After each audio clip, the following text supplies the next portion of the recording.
I'd like to welcome our first guest, Eileen Fitzgerald. Eileen is head of housing affordability philanthropy at the Wells Fargo Foundation.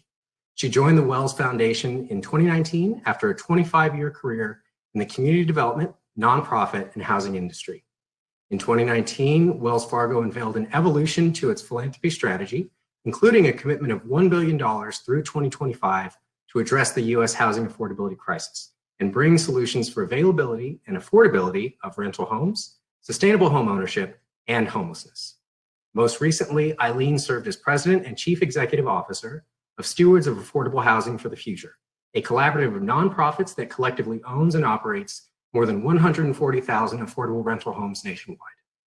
Prior to that, Eileen served as chief executive officer and chief operating officer with NeighborWorks California. Eileen, thank you so much for joining us today, all the way from Washington, D.C.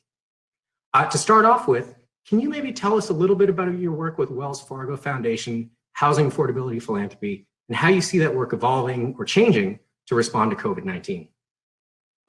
Sure. Well, thanks for inviting me today. It's really exciting to know that more than 1,000 people are participating in this virtual conference, and hopefully from my end, everything's working. So sound great and look good. Turn off my video because I was so nervous about that. But anyhow, we're really excited at Wells Fargo to bring our philanthropy to bear in this COVID-19 crisis with a special focus on housing affordability, financial health, and small business. We're also pleased to report that the OCC assessed Wells Fargo most recent CRA performance as outstanding in both California and nationwide. So last year, Wells Fargo announced our $1 billion commitment to housing affordability philanthropy. Earlier this year, pre-COVID, we defined our philanthropy strategy for housing to include 4 goals. 1, increasing and preserving the supply of affordable rental housing. 2, expanding home ownership opportunities, particularly for minority and low-income communities. 3, fostering transformation and innovation at the local level. And 4, increasing housing stability. And then the world changed. So while all of these strategies absolutely continue to be critical in this time of COVID-19, we are focusing our remaining 2020 funding on housing stability. As you guys know, COVID has highlighted what everyone in this room knows, the incredible importance of an affordable, healthy, and safe home. We hear in the news every day the challenges for individuals and families who are homeless, who are overcrowded, and who are fighting to keep their homes. We hear about the unprecedented employment claims and the dramatic increase in forbearance requests. And people with the fewest resources to fall back on are the hardest hit. So last week, Federal Reserve Chairman Jay Powell reported that almost 40% of people in households earning less than $40,000 a year who were working back in February lost a job in March. That's pretty incredible. And as you all know, Black and brown people are disproportionately represented in that 40%. So we know all these things are not going to turn around really soon for these families and individuals, as well as millions more whose livelihoods, communities, and families have been torn apart by this pandemic and economic crisis. So what are we doing at Wells Fargo?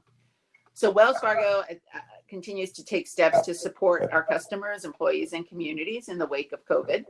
From March 9th to April 24th, we helped more than 1.7 million consumers, small business, and commercial customers by deferring payments, reversing and waiving fees, and offering maturity date extensions. In our philanthropy, Wells Fargo pivoted quickly to get funds out to communities.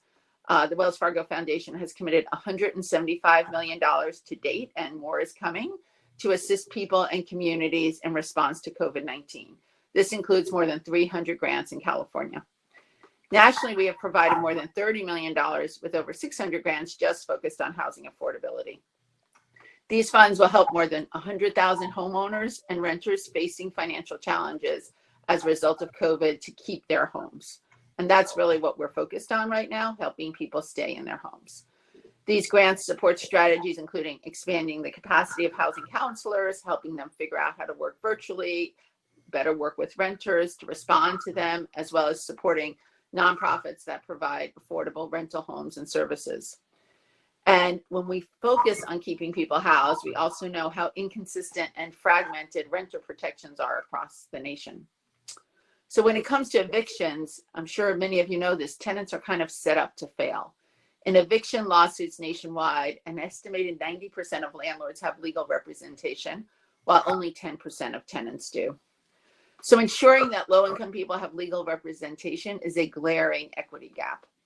A Harvard study a few years back indicated that about 2/3 of tenants with legal representation were able to avoid an eviction judgment and keep possession of their homes, compared to the 1/3 of tenants who had no representation. Just having the representation made the difference. So one of the other things we're doing is inviting several legal aid and legal assistance organizations, especially in underserved areas of the country, to apply for funding to expand their capacity to help renters stay housed through services like eviction prevention, diversion, and mediation. We're also providing grant support to several housing policy and practice organizations to identify and support effective policy recommendations across the housing spectrum. And equally important, to connect and engage practitioners on the ground. And I think more than ever, the ability to hear up what's happening and then using that to inform policy recommendations is so, so important. And I know that's what's happening today. So unfortunately, before we can unwind the economic impact of the pandemic, we expect to see more housing challenges surface, and we'll continue to support strategies to help people stay in their homes, and look forward to the day we can start focusing on the other strategies as well. Absolutely. Absolutely. Oh, Dejan, it looks like your audio's off. So that's okay. That's okay. Why don't I go ahead and take this question, Dejan? Maybe no surprise to everyone. We did a little bit of prep before this panel, Dejan and I. So I'll just go ahead and take your question, Dejan. What Dejan would have delivered is, one of the things that we think about are, what are some of the challenges and opportunities you see, Eileen, in the coming year for local, state, and federal government in response to COVID? What are some of the issues that you think should really be kept in mind? Yeah, so such a challenging question, and no simple answers to this one. I'd say we know there'll be growing budget demands, and that state and localities don't have the options for deficit funding that the federal government has. So we're going to see some really hard choices, and I suspect some declination in the support of housing. As you know, here in California, I'm not in California. The governor has announced an expected $54 billion deficit. It's kind of hard to imagine that won't have some impact on California's ambitious housing funding. DC Mayor Muriel Bowser just the other day announced some cuts to their Housing Preservation Trust Fund. Really important program for housing in DC. And we expect more of these kind of cuts on the state and local level, especially as tax revenues fall. As I mentioned earlier in the kind of responding about our philanthropy, renters are especially hard hit, especially renters without housing vouchers or project-based rental assistance, or who are not in public housing. Enterprise Community Partners estimates that 60% of LIHTC tenants have no additional subsidy. So they're in an affordable apartment, but it may not be affordable for them. So that puts those families more at risk when unemployment strikes. While prior stimulus bills address some of HUD's rental assistance budget issues, there has been no funding to date for a more comprehensive approach from the federal government. Funding is included in the recently proposed HEROES Act, which has passed the House but will be taken up in the Senate in, I guess, the near future. And I'd say the outcome is still uncertain about what happens on that. For any of you who are not familiar with some of those, National Low Income Housing Coalition has a lot on their website to explain that.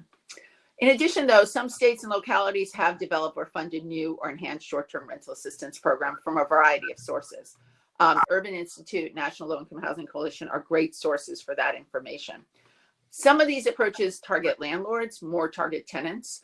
Almost all have acknowledged the difficulties in assisting renters in smaller properties, especially single-family homes and 2 to 4s, but those renters are still really in need. At the same time, responsible landlords also struggle with being supportive of tenants while facing the challenges of meeting significantly increased maintenance costs, paying utilities and often property taxes, and of course, paying their mortgages.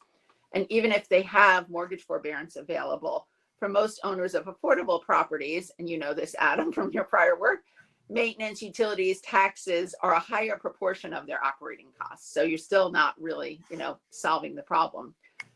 So that's a real challenge. So in getting back to our early conversation on the variation on renter protection and eviction across cities and states, I guess to me, a small little silver lining note, this attention to rental assistance and renter protections may help push for more consistency across states and around the nation, and elevate this issue in a way that, I haven't really seen before.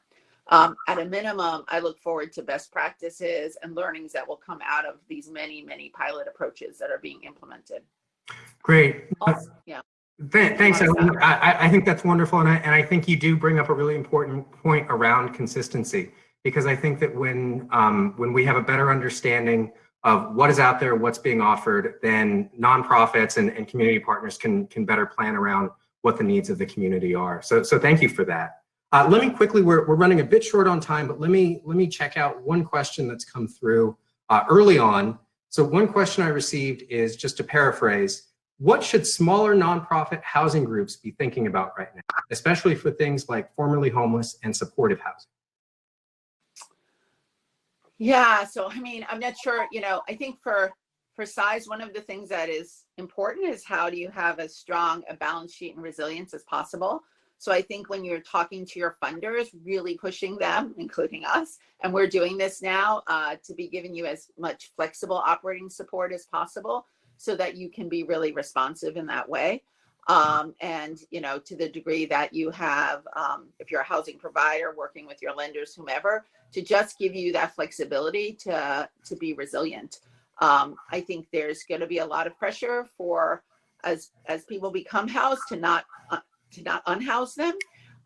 So making sure your voice is heard really makes a difference. Sometimes housing gets so technical that I think we lose the policymakers who aren't focused on it. And so really, I think how you're explaining that it just makes good fiscal sense with really challenged state budgets to think about how you keep somebody housed instead of, gee, let me have them go homeless. Now cost a lot more money to everyone and obviously have terrible outcomes for them.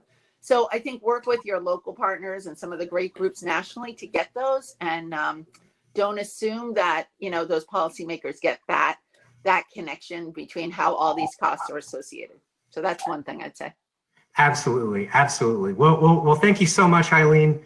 Sure. I see that our second panelist has joined us. So what I want to do is, before you leave, I just want to say a very heartfelt thank you. I think you've shared some really great information for us.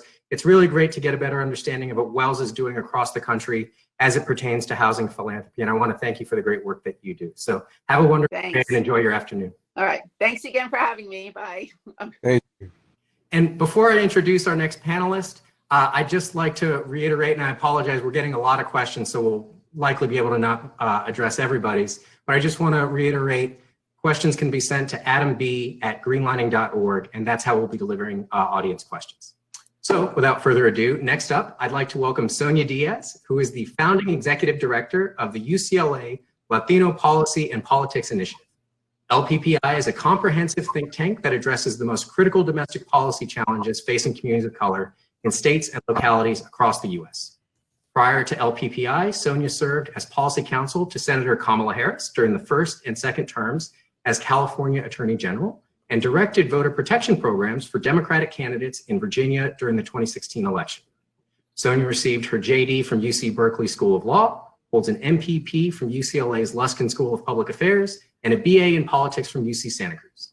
Sonja, thanks again for joining our panel today. I always forget that not only are we both graduates of Greenlining's Leadership Academy, we're both graduate school Bruins and undergraduate banana slugs. So it's always great to collaborate with a fellow slug. I didn't realize you were a banana slug too. That's awesome. We met 10 years ago, Sonja.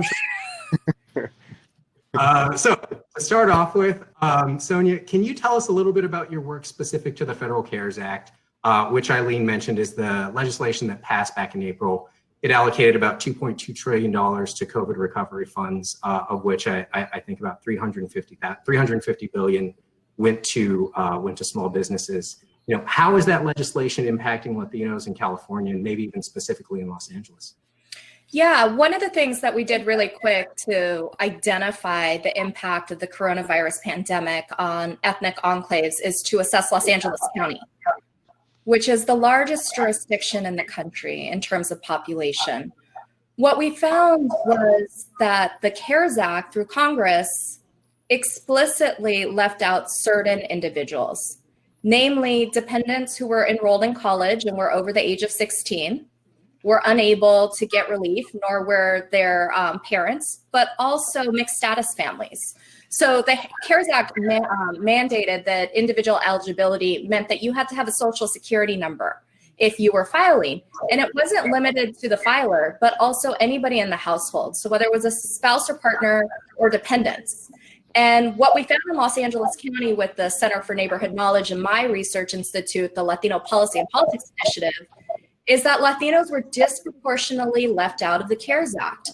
We've seen some relief in response to that from the state level, which was Governor Newsom's work with philanthropic partners to provide relief to undocumented families. That said, $150 million, which is the fund, really only gets about 7% of the households in the state and is less than half of what they would have received if they were able and permitted to be integrated into the CARES Act. So we're seeing policy that purposefully is discriminating against families, immigrant households, and I know that MALDEF has filed suit. Got it. Thank you for that. Sonja. So I'm wondering, can everyone hear me? Yes. Perfect. Thank you for the answer. Transitioning to the next question, with new federal and state programs going into effect in response to the economic fallout of COVID-19, what do you want to see from our elected leaders?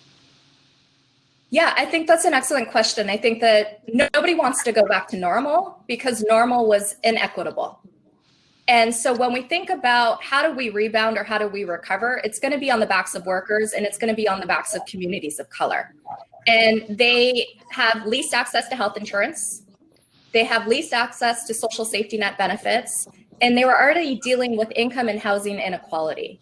So if we seek to rebound and do relief, we actually need to target vulnerable communities, whether those are geographic communities or demographic communities. Anything short of that is not going to put us in a place where California can be the 5th largest economy in the world, nor is it going to get us to a place where we really are thinking about how we're better prepared for the next pandemic.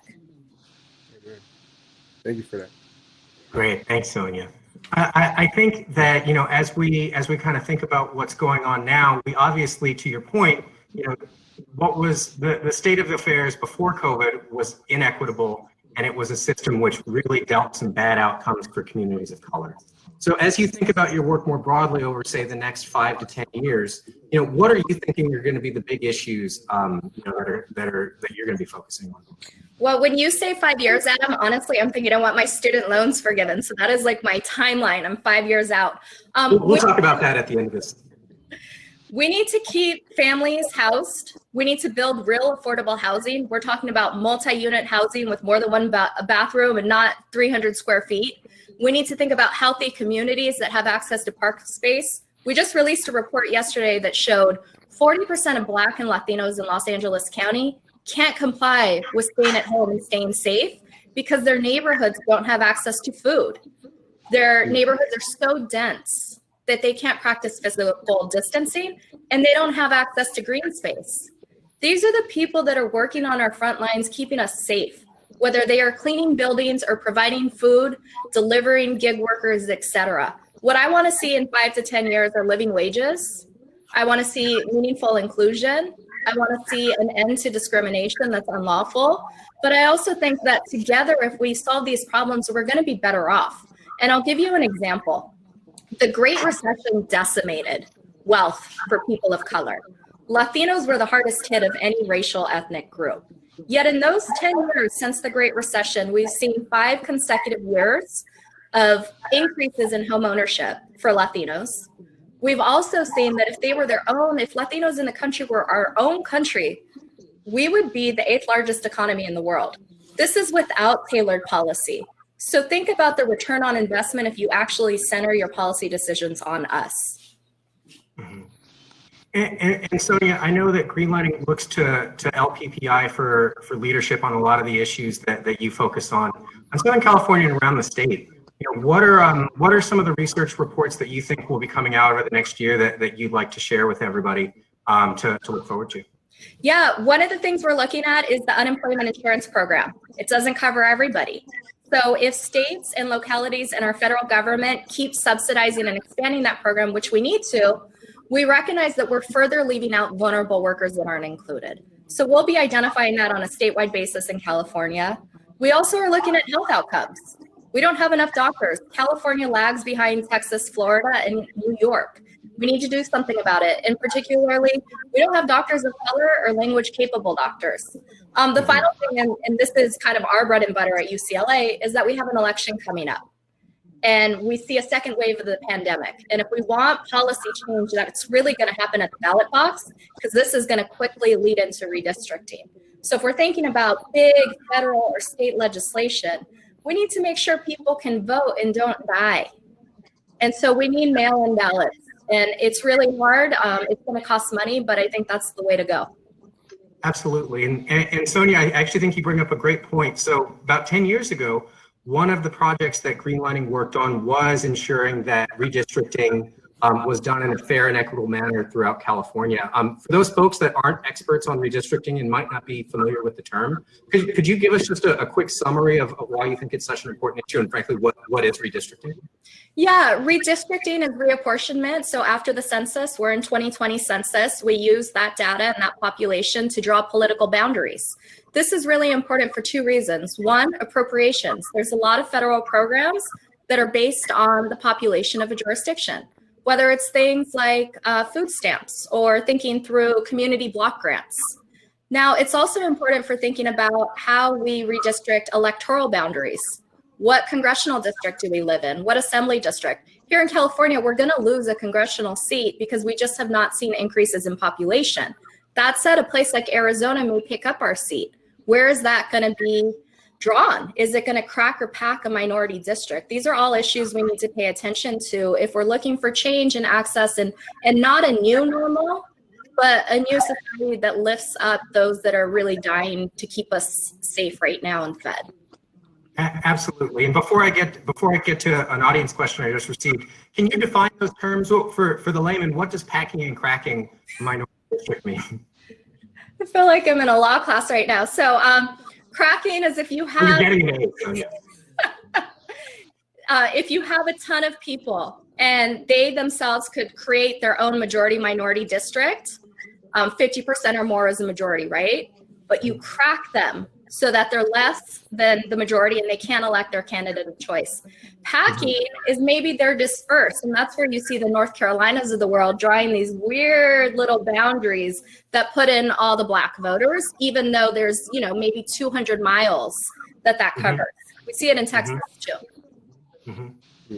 So shifting gears a little bit, one of the questions I received, and I'll just paraphrase, is that how can we leverage the economic recovery for clean energy, climate resilience, and good green jobs?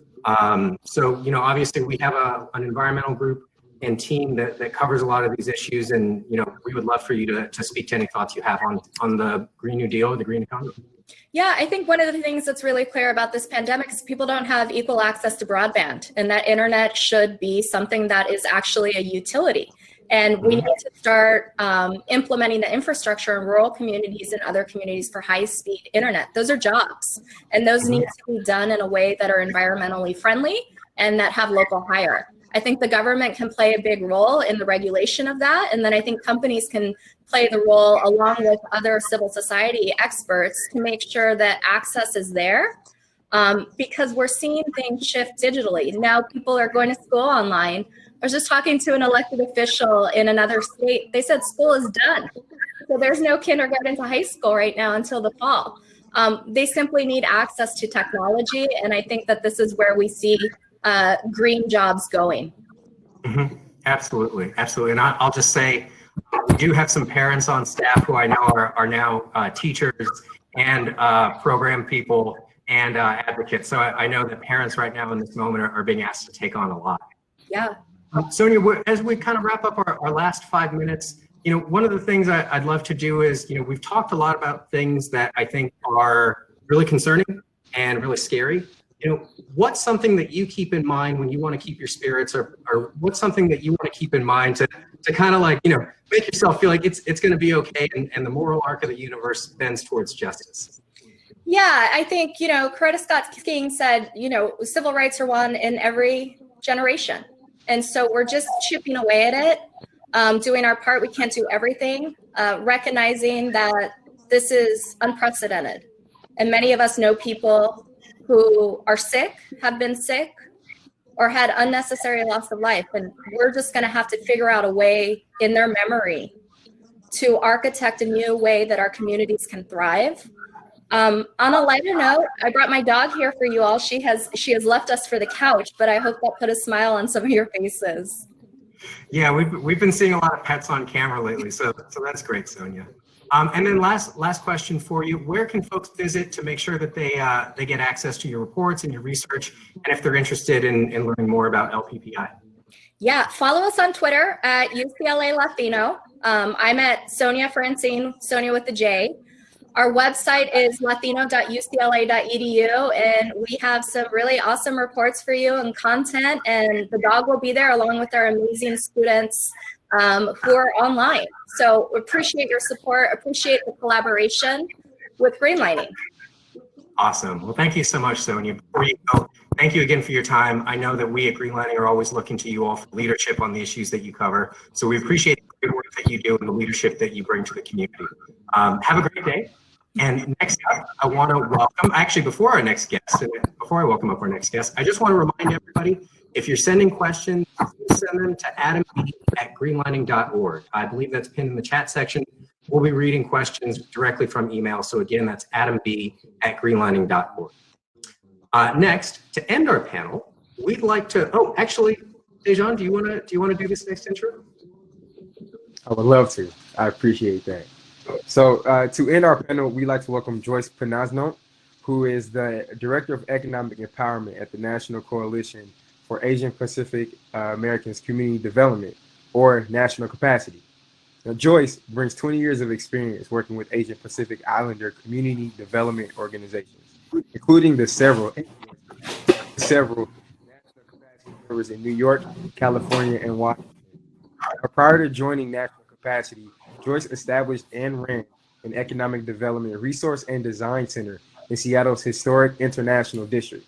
This incredible opportunity allowed her to work and learn from many immigrant-owned mom-and-pop businesses, which she hopes will inform today's discussion.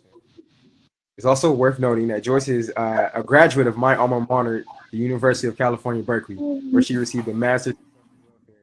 And it's always a pleasure to say, go Bears. Awesome. Thank you, Dejan. Joyce, we're so happy to have you on the panel today. Similar to everyone else we've had, Greenlining really looks to national capacity as a leading advocate for so many of the issues that we really care about, everything from home ownership to small business to support for nonprofits led by and serving people of color. National capacity is a leader on so many things throughout the nation. To start, what is National Capacity doing to address COVID-19 right now? Is there anything you're advocating for at the federal level that you want to see next in the recovery package? Great. Thanks, Adam, and thank you, Dejan. I appreciate the introduction and the opportunity to be here today. Maybe if it's okay, I'll just say a few words also just about national capacity for those folks who might not know us. So for the past 20 years, national capacity has been focused on community economic development issues in low-income AAPI communities across the country. And in recent years, we've really honed this focus to advocate on behalf of policies that prevent displacement that we're seeing happening all across the country in neighborhoods where low-income AAPIs and other communities of color live. So something that most folks may not know is that over 73% of low-income AAPIs live in America's highest cost cities. Over 50% of APIs living in poverty live in just 10 MSAs across the country. And many of these MSAs, New York, Los Angeles, Seattle, these are the same cities that have been most impacted by the COVID-19 pandemic with regard to the number of confirmed COVID-19 cases. But layered on top of this public health crisis is, of course, this economic crisis and this plague of racism that has complicated the current situation for many APIs. As we all know, the anti-Asian rhetoric has been at a high, and just in the first quarter of this year, there were about 1,000 cases of hate crimes, over 1,000 cases of hate crimes reported.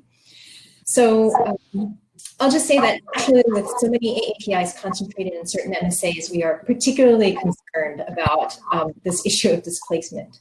And with so many AAPIs living in certain MSAs, that also means that AAPI businesses and AAPI workers are similarly clustered or concentrated in these same areas.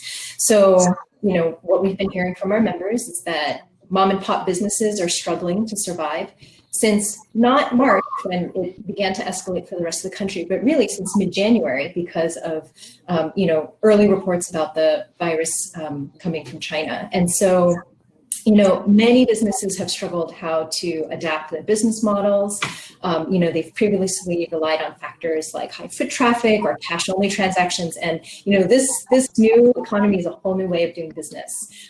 They're figuring out how to access EIDL and PPP loans, but being taken advantage of by predatory scams because they don't speak English. And, as many of us know, until last Friday was the first time the SBA actually released any information in languages other than English about the PPP loan. And so similarly, workers are scrambling to figure out how to navigate antiquated unemployment systems and also how to pay their rent. So AAPI entrepreneurs and tenants are both, before this pandemic, at very high risk of displacement, and this pandemic has only exacerbated the situation. So, national capacity is really focusing on 3 key strategies. And these have been tried and true throughout our entire time at Capacity, but I think even more so now. The first is, of course, supporting our members by connecting them to each other so they can share and learn. And honestly, just so they can have someone else who knows exactly what they're going through. Many of our organizations are the only organization in their area that are serving the AAPI community. And so they, as you can imagine, are inundated, but they also are trying to figure out, how do I help a monolingual client figure out how to log on to Zoom so that I can help them fill out this loan application? As a national intermediary, we're also shifting our subgranting to make things easier for them as recipients of our funds, and to also increase access to their funding where we can. And most importantly, in this area of supporting our members, we're providing them with access to critical information about what's coming out at the federal level. The second thing we're doing is we're uplifting the narrative about what's happening in our communities. We've ramped up our communication efforts to make sure that what's happening in AAPI communities is something that others know about and can become allies as a part of our movement. I think what we hear very commonly in a lot of the media is about, what is happening with so many communities of color, but AAPIs are so often left out of that conversation. And a large part of it is because the data just does not support the level of disaggregation that we really need to understand that there are some very, very vulnerable communities within our population. We have the highest rate of income disparity of any racial group, and that I think is really important for us to keep making sure that we're paying attention to the most vulnerable in our communities. The third thing we're doing is we're continuing to advocate for more resources and better policies for our community. We're working with Philanthropy nationally to dedicate more resources to make sure that they're aware of what's happening and figure out how they can become engaged. And then also with working with policymakers to make sure that they are aware of the issues. So I think that answered most of the question. Was there a second part? No, I think that exactly answered the question. Thank you so much, Joyce. Yes, and now transitioning. Well, one, I just want to say that National Capacity is doing great work. And as we transition to this next question, are there any issues pertaining to COVID-19 and the API community, that you feel aren't receiving as much media attention as they should? Great. I have a lot of thoughts about this. But, maybe I'll just say, the first is that, and this relates to both media attention as well as to policy, right? The first is that we really want to see more of a focus on what's happening with renters across the country. We think that the HEROES Act has a lot of good stuff, but are concerned about who it's leaving out. And we know that there are folks who don't have a lease, folks who are undocumented, that aren't being accounted for in a lot of these policy conversations. And it's because it's also not something that our media is paying attention to. We also think that there's not enough attention being paid to the community-based organizations that are the ones that are supporting these communities in this crisis. As I mentioned, so many of our own organizations are the only groups in their whole area that are supporting the low-income populations that are in their area, and they're the only ones that have language and cultural competency to do so. But there's, so little investment in them. And even though many of them, even though the PPP was made available to 501c3s, we know from talking to our members that many were not able to access this. They were already struggling to fund underfunded programs and that are seeing more demand now than ever. And they're also innovating new programs, things that they never did before. And they're doing this on a shoestring with no funding. And I think that this is a really important story to tell. But I think specifically on the AAPI community in terms of media attention, I think that there's been a lot of focus on discrimination, impact to small businesses, but I think that there's more nuance that needs to be incorporated around like who is part of this community. I think the story of South Asians, Southeast Asians, Pacific Islanders, like these are not stories that are being told. An example is, I think I just saw a news story that Native Hawaiians and Pacific Islanders have some of the highest rates of COVID-19 confirmed cases in like LA, and this has not been something that you hear about. I also think it's important to think about what the cultural implications of this pandemic are going to really be on our communities. There's this human cost that we, of course, are all really concerned about, but what does this mean to our communities when we lose the businesses that make Chinatown, for example? If we lose all these restaurants that make our community so unique, if we lose the cultural institutions that are also struggling to keep their doors open, if we lose the artists who have really made our communities so special, and in fact are the ones on the front lines of organizing and activating and mobilizing their communities, this is a huge impact and huge loss for us to not be able to really talk about that particular cost. And I'd love to see more of that covered too. That's really fascinating. Thank you for sharing that, Joyce. I think that one of the issues you bring up about, making sure that support gets to community-based organizations that are doing the frontline work is so important. It's something that we at Greenlining definitely are very focused on. I know that Dejan has written about it. I've written about it. And it's something that we really doesn't get left out of the conversation because so much of the social safety network has really been pushed off to nonprofits over the past 20 years. So just want to highlight, really uplift what you mentioned there. So we got a really great question. One person in the audience noted that Oakland has declared a health emergency for African Americans due to the impact of COVID-19. What could that look like in other cities and other localities where national capacity is based? And do you have any thoughts of what's happening at the local level, maybe similar to either this declaration of emergency or other issues that you want to lift up?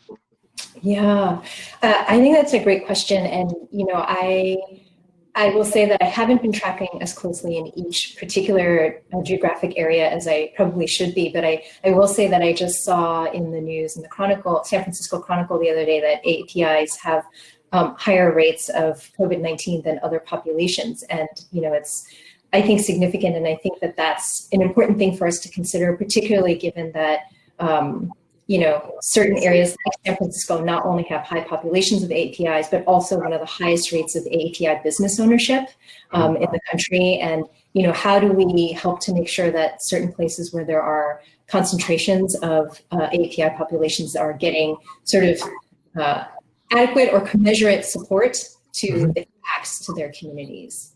Absolutely. And Joyce, maybe as a final question before we wrap, similar to what we asked Sonja, what's something that gives you hope and what's something that when you talk to young people, you would share in such a tough kind of time that we're going through right now? That's such a good question. I will just once again turn to our members. I think our members, the organizations that are doing the work on this ground, give me hope every single day. They are just fearless in the way that they're tackling this work, and incredible problem solvers to figure out how to do what they do. And I think included in that is that they're being super creative in employing arts, employing creative ways of engaging people, and trying to also document what's happening, which I think is a really important aspect of this work too. Absolutely. Well, before you go, Joyce, just thank you again for those great answers. National capacity again is such a leader in all the spaces that Greenlining and many organizations operate. So we appreciate all the great work that you do here in California at the national level. And we look forward to staying in touch on everything that we can do together. Thank you. Thank you very much. So Dejan, do you want to wrap up the panel and give us some closing statements? I would love to. Thank you for that. Again, we'd like to thank all of our panelists for joining us today and having this important conversation. So much substantive dialogue has been shared today. Eileen, I want to thank you for sharing all of your knowledge for what we should be keeping track of on the housing side of things. And to Sonja, thank you for highlighting the pertinent issues you're seeing down in Southern California, specific to the Latino community. And last but not least, Joyce, thank you for shedding light on the issues within the AAPI community that we aren't hearing too much about. And in closing, I just want to uplift something that Greenlining is prioritizing in response to COVID-19. We've collaborated with Black Cultural Zone, Black Women Organized for Political Action, and Roots Community Health Center to address the disparately negative impact COVID has had, particularly on the Black community, resulting in a recent publication of our analysis. If you haven't had the chance to take a look, the link will be in the chat, whether in the session or in the overall event chat. And also, Adam and our Health Equity Program Manager, Kelsey Lyles, offered solutions to fill the major gaps identified in the last COVID-19 relief bill. This will also be in the chat. And in final words are thank you everyone for attending, and we look forward to staying in Great, touch. thank you so much, Dejan. And again, thank you everyone for joining this panel. We want to thank the UCLA Bruins, the Cal Bears, and the UC Santa Cruz Banana Slugs for joining our panel today. Eileen, we neglected that you went to mention that you went to Princeton. I'm not sure what their mascot is, but we appreciate you being here as well. I hope everyone has a great, wonderful, safe, and healthy afternoon, and we look forward to collaborating with you the rest of the day and the rest of the year. Have a great day, everybody.